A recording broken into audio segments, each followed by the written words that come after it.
আলাদা করে কোনো ভূমিকা করতে চাই না। রবীন্দ্রনাথ নিয়ে অনেক জলঘোলা হয়েছে, অনেক চর্চা হয়েছে, গঙ্গা জলে গঙ্গা পুজো হয়েছে। আজকে শুধু কয়েকটা কথা বলতে চাই। আপনারা আমার এতদিনের দর্শক হিসেবে যা উপহার দিয়েছেন, সুখ দুঃখ, কখনো বা লাঞ্ছনা, সবাই নয় অবশ্যই।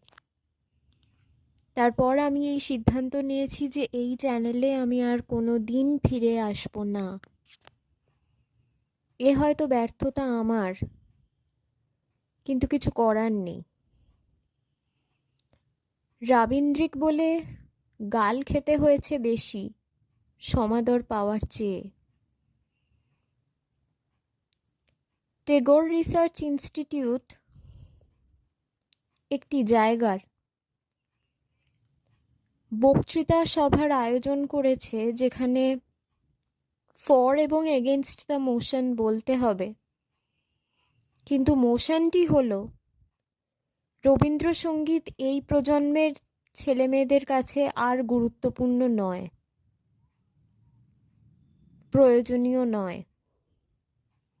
এই মর্মে এর পক্ষে অথবা বিপক্ষে সওয়াল করতে হবে। বলা বাহুল্য, আমি এই ধরনের বিতর্ক প্রতিযোগিতায় অংশগ্রহণ করতে চাই না। Not because of I lack enough points, but because I have some self-respect. আজকাল আর কোনো কিছুর এক্সপ্ল্যানেশন দিতে ইচ্ছে করে না। কেন করছি, কি করছি, তাতে কার ভালো অথবা মন্দ হচ্ছে। বিগত কয়েকদিন ধরে অনেকজনের অনেক মন্তব্য আমার কাছে এসে পৌঁছেছে। তাদের প্রত্যেকের বক্তব্য, রবীন্দ্রনাথ একেবারেই বাস্তববাদী নন,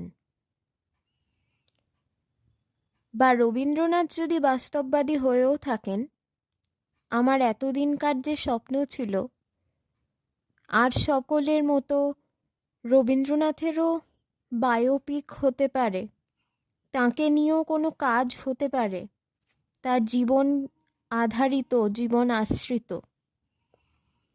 তাদের সবার মন্তব্য যে সেটি আলমারি তাকে তুলে রাখলেই ভালো। যেমনটা সুনীল গঙ্গোপাধ্যায় প্রথম দিকে মন্তব্য করেছিলেন আর কি। তখনকার নিরিখে সেটা অবশ্য প্রয়োজন ছিল, যে রবীন্দ্র রচনাবলী ইটের মতো নড়বড়ে খাটের পায়ের তলায় তা রেখে দিলে পায়া মজবুত হবে। কিন্তু তিনিই লিখেছিলেন প্রথম আলো উপন্যাসটি। সেটি অবশ্য তার পরের উপলব্ধি। আমরা তো কেউ সুনীল হতে পারবো না, কেউ নীললোহিত হতে পারবো না, দিকশূন্য ভট্টাচার্য হতে পারবো না। যাদেরকে তথাকথিত র্যাডিক্যাল বলা হয়, সত্যজিৎ রায়, মৃণাল সেন, ঋত্বিক ঘটক, তাদের ছবিতে শুধু রবীন্দ্রসঙ্গীতের ব্যবহার পড়তে বা দেখতে ভালো লাগার জন্য যে তাঁরা করেছিলেন তা নয়। রবীন্দ্রনাথের এসেন্স তাঁরা উপলব্ধি করেছিলেন বলেই বলেছিলেন। অলক্ষ্যে ঋত্বিক বলে ঋত্বিক ঘটকের যে বায়োপিকটি হয়ে গেল, শিলাজিৎ যেখানে অভিনয় করেছেন মুখ্য চরিত্রে, সেখানে রাবীন্দ্রিক কবিতা হাল ছেড়ে আজ বসে আছি আমি চাইনে কাহারও পিছুতে, উদাসীন নামে কবিতাটি, কিভাবে যে ব্যবহার হতে পারে, কিভাবে তাকে ডিকোড করা যেতে পারে, ডিকনস্ট্রাক্ট করা যেতে পারে। আবার একইভাবে এখন যার নাম করব, আমি নিজেও তার গানের ফ্যান, কিন্তু ভক্ত নই। ঠিক যেভাবে আমি রবীন্দ্রসঙ্গীতের একজন ভক্ত, কিন্তু ফ্যান নই, তোমারও মহাশন কালোতে ঢাকা সে, দাও দাও অদ্ভুত মুগ্ধতা, গানের একটি লাইন। আপনারা ইউটিউব সার্চ করলে বা যে কোনো জায়গায় পেয়ে যাবেন, আমি নাম না করেই বলছি। আবার তিনি যখন লিখছেন আগমনীর গান, তার সঙ্গে জুড়ে দিচ্ছেন গ্রাম ছাড়া ওই রাঙামাটির পথ, আমার মন ভুলায় রে, সম্ভবত ঘরে ফেরার গান বা এরকম একটা কিছু নাম ছিল তার। সুতরাং এই মানুষটাকে বাদ দিয়ে, রবীন্দ্রনাথকে বাদ দিয়ে কিছু করা যায় না। যেতেই পারে, সেই ক্ষমতা, সেই ফ্রিডম তিনি আমাদেরকে, সেই স্বাধীনতা দিয়েছেন, তার মানে এই নয় যে তাকে ডিমিন করে আমাদের বড় হতে হবে। শশী সানাথ আমিনী বিরহ বিধুর কামিনী, মানুষটার কি বিরহ ছাড়া কিছু করার ছিল না? গীতবিতান পড়তে গিয়ে আমারও মনে হয়েছে, ছত্রে ছত্রে নয়ন, নয়নাশ্রুধার, নয়ন ভেসে গেল, নয়ন সম্মুখে তুমি নাই, এত দুঃখ কেন? তার রিসার্চ বেসড উত্তর একরকম হবে, সে নিয়ে আমার মতো অর্বাচীনের কোনো মন্তব্য করা সাজে না, করলেও আপনারা হয়তো শুনবেন না, তাই আর বললামও না। মানুষটা এমনি অনেক অপমান সহ্য করেছেন তার জীবৎকালে, এখনো পর্যন্ত, সেটাই বলে তার প্রাসঙ্গিকতা আজও টিকে আছে। এ সম্পর্কে নতুন করে কিছু বলার নেই। তার মূর্তি গড়া, মূর্তি ভাঙা, মুখে সেলোটেপ আটকে দেওয়া,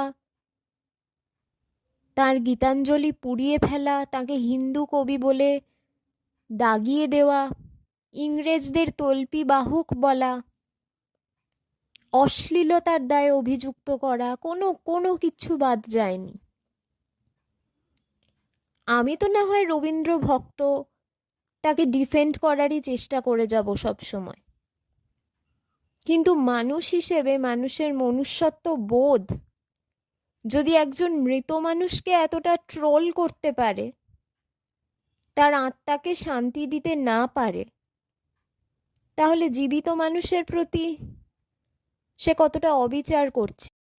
চলে যাব, আর বেশিক্ষণ বকার ইচ্ছে আমারও নেই, বক করার ইচ্ছে। পায়রার বকম বকমের মতো শুনতে লাগবে তো। জমিদাররা যেমন পায়রা উড়িয়ে আনন্দ পেতেন, সে পায়রার ওড়াতে কোনো মুক্তি নেই যদিও। শুনতে খানিকটা রাবীন্দ্রিক লাগছে, তাই না? কিন্তু বিশ্বাস করুন, এটা একেবারেই অনিচ্ছাকৃত। আমার কথা বলার ভঙ্গি যদি এমন হয়ে যায়, তার মানে এই নয় যে আমি রবীন্দ্রনাথকে ছাড়া কিছু ভাবতে পারি না বা তাকে অনুকরণ করছি, এমনটা একেবারেই নয়। আসলে মানুষটার অনেক দায় ছিল তো, দায়িত্ব যেমন ছিল, অনেক দায়ও ছিল। 14-15 জন সন্তানের মাঝখানে ভারতবর্ষের মতো বিশ্বের দ্বিতীয় জনবহুল দেশে তিনি যে শুধু রক্ত, মাংস আর আবেগের ডেলা নন, তিনি একজন সত্যিকারের মানুষ in the true sense of the term, সেটা প্রমাণ করার দায় ছিল তার। আর কি বলবো, আর কিছু বলার নেই। পেয়েছি ছুটি, বিদায় দেহ ভাই, সবারে আমি প্রণাম করে যাই। শুভরাত্রি। আগামী দিন আবারও সকাল হবে, কিন্তু আমি আর ফিরে আসবো না। ধন্যবাদ। সবাই খুব ভালো থাকবেন। রবীন্দ্রনাথে না থাকারই চেষ্টা করবেন।